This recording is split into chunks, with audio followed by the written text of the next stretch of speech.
Hello दोस्तों, स्वागत है आपका परसेंटेज के पार्ट 2 में।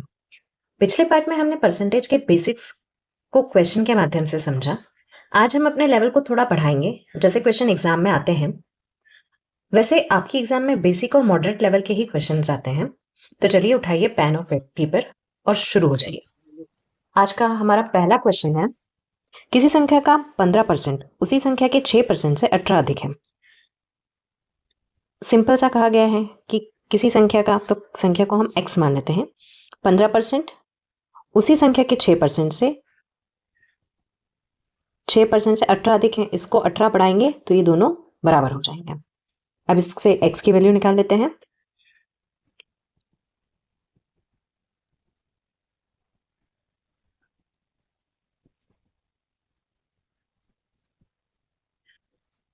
नाइन एक्स 1800, तो x इज इक्वल टू हो गया 200। तो संख्या हो गई 200। अगला क्वेश्चन कह रहा है 120 किसी संख्या का 20% है, उसी संख्या का 120% ज्ञात कीजिए। इस तरह के क्वेश्चन आपके एग्जाम में आते हैं।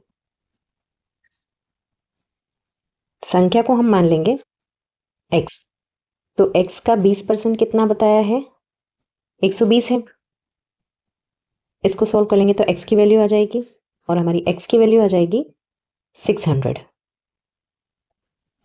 ओके, फिर कहा है संख्या हमारी 600 आ गई, उसी संख्या का 120% ज्ञात कीजिए।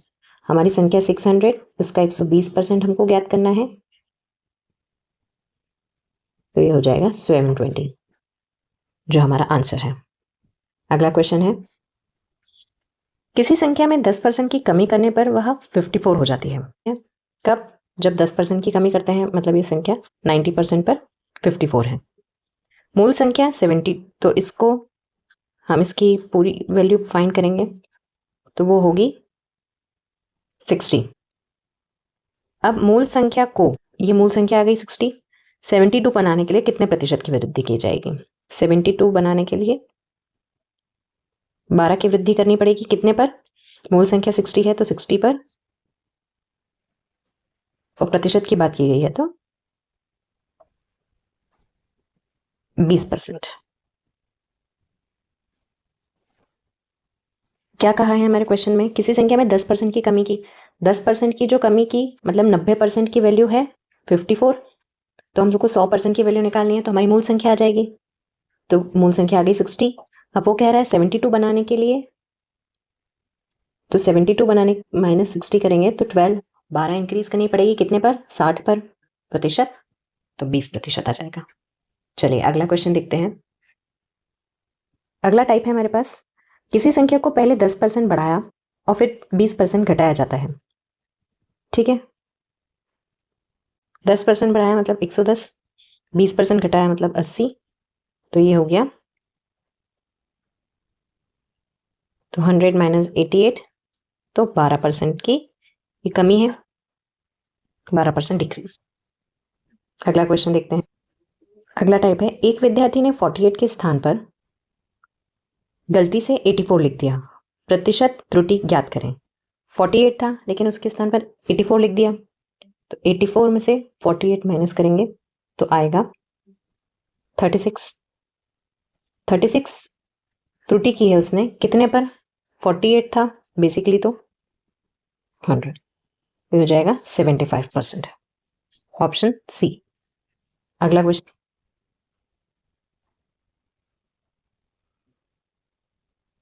अगला टाइप कहता है, श्री कपूर अपनी कुल आय का 20% मकान किराए पर,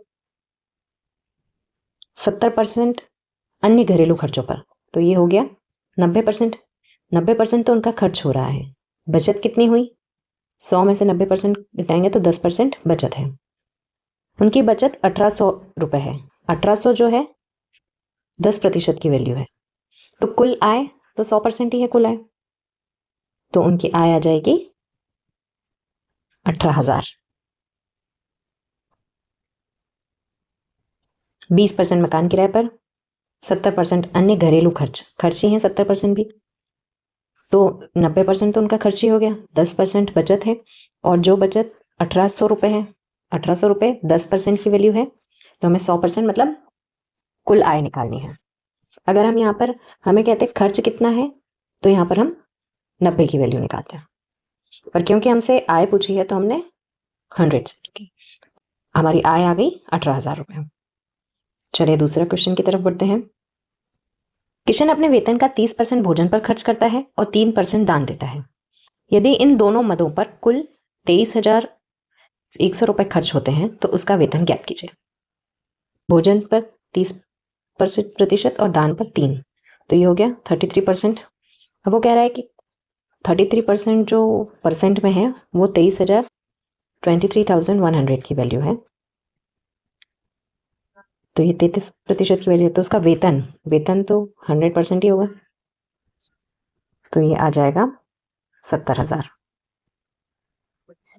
जो कि इनकी आय है। उम्मीद है आप समझ पा रहे हैं। चलिए तो अगला क्वेश्चन देखते हैं। अब आप अगला क्वेश्चन देखिए। एक व्यक्ति अपनी आय का 5% शिक्षा कोष में दान करता है और शेष राशि का, जब ये शब्द यूज कर ले शेष राशि का, तो हमें ये कैसे करना है, समझ लीजिए व्यक्ति की राशि का 20% बैंक में जमा करता है, दोनों के बाद 19,190 बचते हैं, आय ज्ञात कीजिए। तो हम समझ लेंगे उसकी आय x है और उसमें से उसने 5% शिक्षा पर खर्च किया, तो बचा कितना 95%, और शेष राशि का 20% बैंक में जमा किया, तो 20% बैंक में जमा किया तो बचा 80%, दोनों के बाद उसके 19,190, तो यहाँ से हमें x की वैल्यू फाइंड आउट करनी है। जब भी शेष राशि का बोला जाए तो हमें ऐसे सॉल्व करना है, तो x के लिए सॉल्व करेंगे,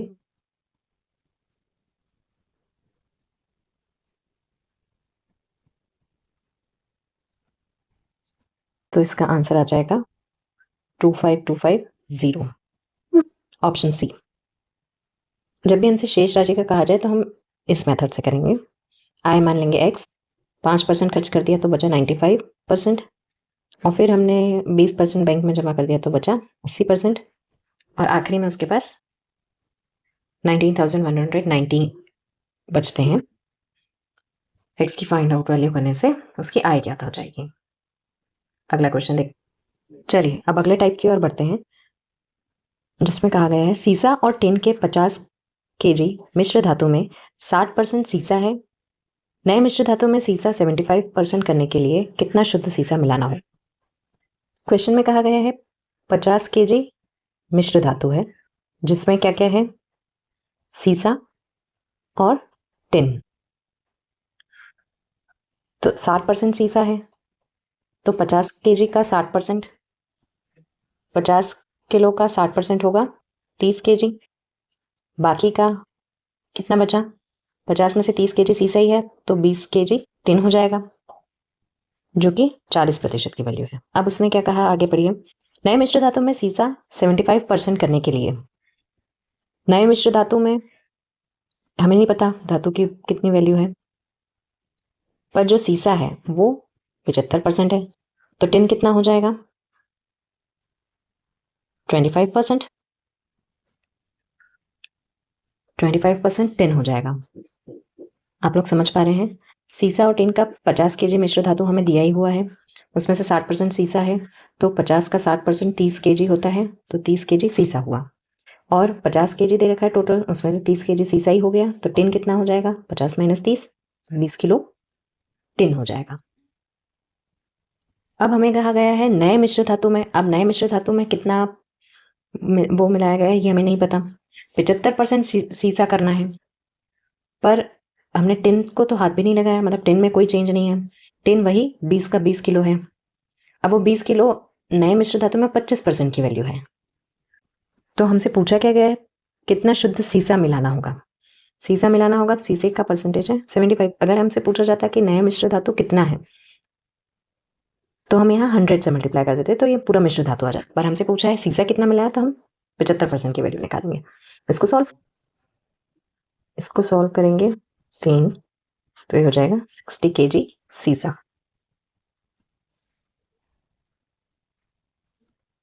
पहले था 30 kg सीसा, अब हो गया 60, तो मिलाया कितना 30 kg, आंसर। और आगे आप दूसरे क्वेश्चन करेंगे तो ठीक से समझ पाएंगे। कहा गया है 9 लीटर घोल में 50% अल्कोहल है। अल्कोहल की सांद्रता 30% करने के लिए कितना पानी मिलाना होगा? आपको सॉल्यूशन दे रखा है 9 लीटर, जिसमें से अल्कोहल और वाटर है। अल्कोहल 50% है तो वाटर भी 50% होगा।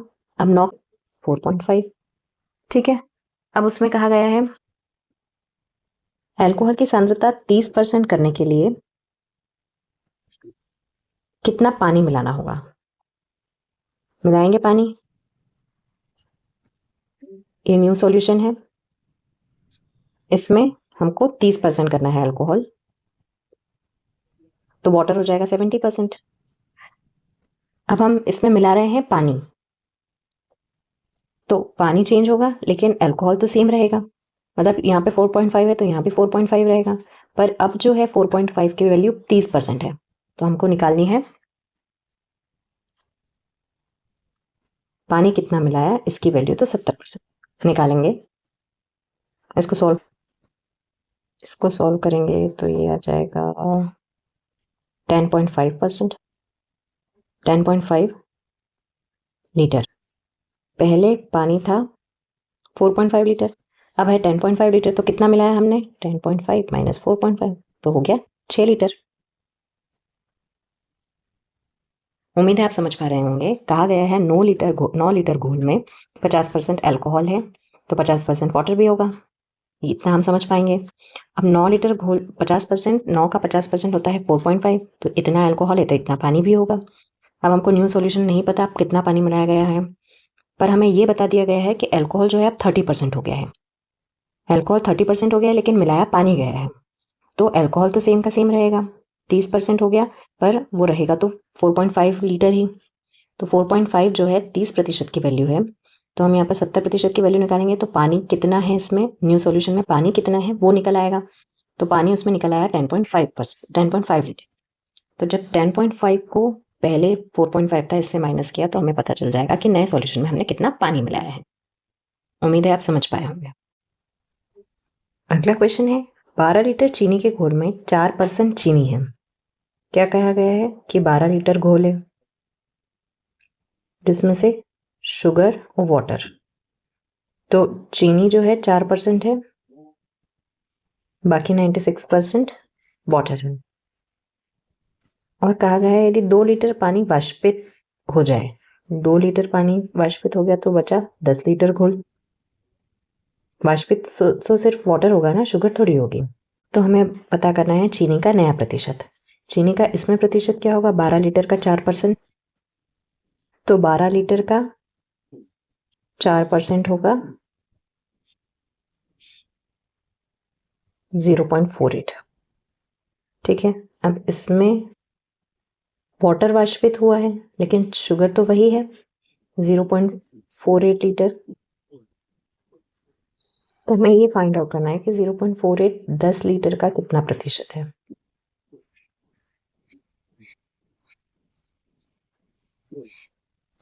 तो वो हो जाएगा 4.8। क्या क्या कहा है? 12 लीटर चीनी का घोल है जिसमें से शुगर है और 96% वाटर है, तो इसमें कितना? 0.48 शुगर है, ठीक है। अब 2 लीटर उन्होंने पानी वाष्पित कर दिया है, तो पानी वाष्पित हुआ है लेकिन शुगर तो वही रहेगी। तो अब हमें पता करना है कि 0.48 10% का कितना प्रतिशत है, तो 4.8। जाने से पहले स्क्रीन पर जो सवाल आपको दिख रहा है यह आज का आपका होमवर्क है। इसका आंसर मुझे हर एक स्टूडेंट से कमेंट बॉक्स में चाहिए। पर हाँ, अभी और कुछ कंसेप्ट्स बाकी हैं, उसके लिए हम मिलते हैं पार्ट 3 में। तब तक के लिए जय हिंद।